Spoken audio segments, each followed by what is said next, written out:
What's up mga kaagre? So, kamusta kayong lahat? At panibagong araw, panibagong experience at ah, tips ang maisishare na naman sa inyo mga kaagre. No?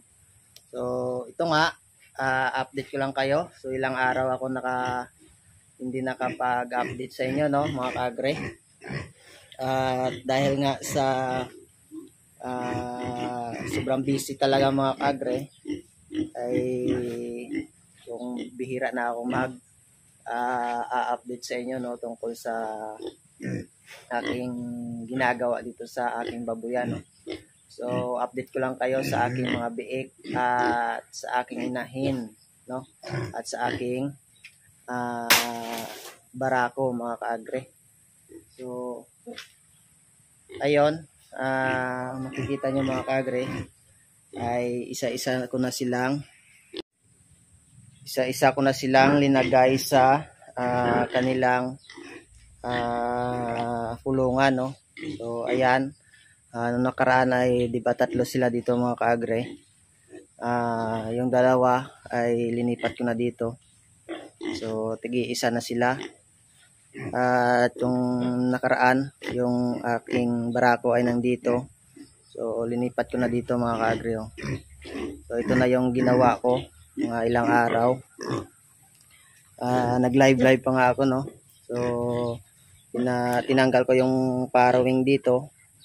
Tapos linagay ko sa gilid yung frame niya. At linawakan, dinagdagan lang ng mga bakal ng mga scrap ko doon sa galing sa nursery, no. So ito, kahalagahan mga kaagre ng kulungan, no. Kulungan ng barako.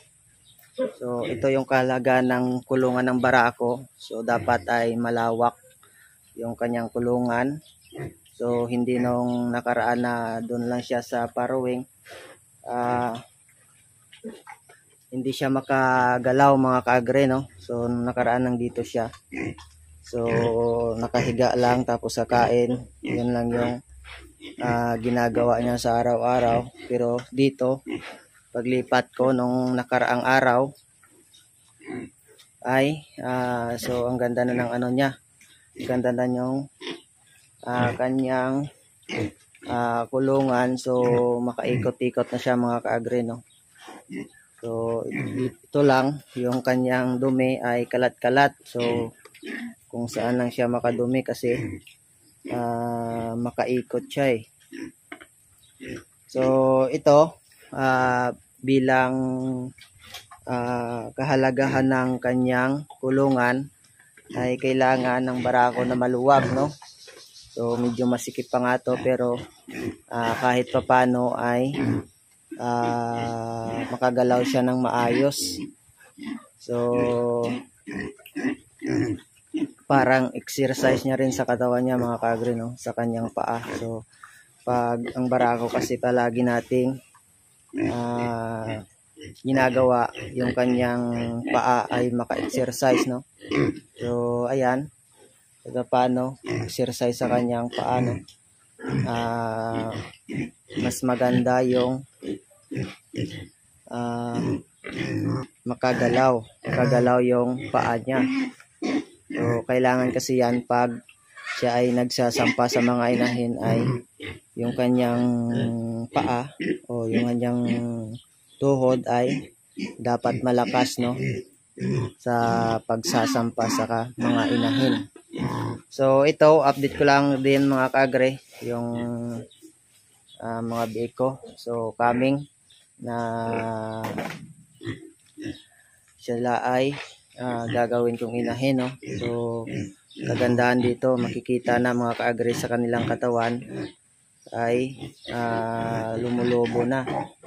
Pero itong isa ay medyo bumasa yung tae niya. So saktong-sakto lang sa pag-separate ko sa kanila, no.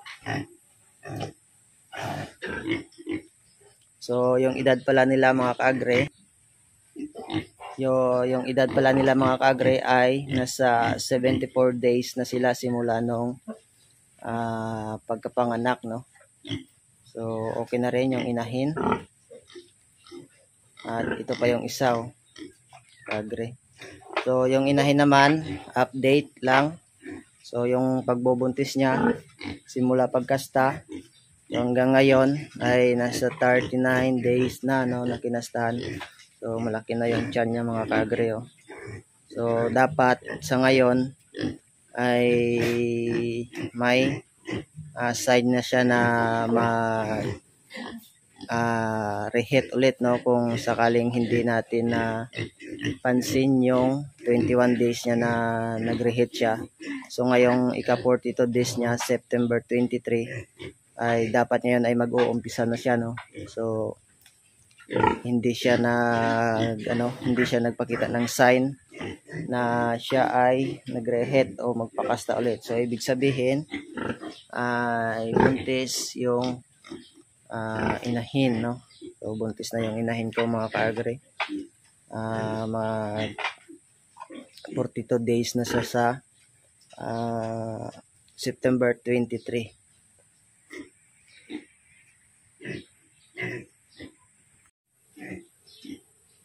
So ayun nga, mga kaagre, update ko lang kayo sa aking ginagawa dito, no.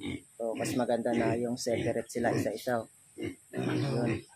So hopefully na tuloy-tuloy lang at mawawala na yung ASF dito para makapagsimula ulit sa gagawing inahin, no. So tamang-tama to kasi kung gagawin kong inahin tong tatlo na to ay pwedeng-pwede makakasta yung aking barako, no. Kasi nga hindi niya anak tong mga biik na to, no. At first na pagkasta niya ay so ngayon na pagbubuntis ng aking inahin na nag-iisa, no. So yan yung kanyang mga anak ngayon, no. So unang kasta ng aking barako. So yun lang, mga kagre, update ko lang kayo sa aking ginawa dito sa aking kulungan. So hindi ko na content, pero yung nakaraan ay nag-live ako nung ginawa ko to, mga kagre, no. So ayun, update. So pinakamaganda ay yung sa barako ay maluwag yung kanyang kulungan, no. So hanggang dito na lang muna, mga kagre. Update ko lang kayo. Siyempre tuloy-tuloy lang sa pag-share sa inyo ng aking ginagawa. Shout out sa inyong lahat, sa mga viewer, silent viewer, at sa mga napadaan lang sa aking channel ay pwede po kayong subscribe, like, at pakihit na rin yung bell notification para ma-update kayo sa mga video ko pa na susunod na bago, no. So happy farming, mga kaagre, at hanggang sa muli. God bless po sa inyong lahat. Maraming salamat po.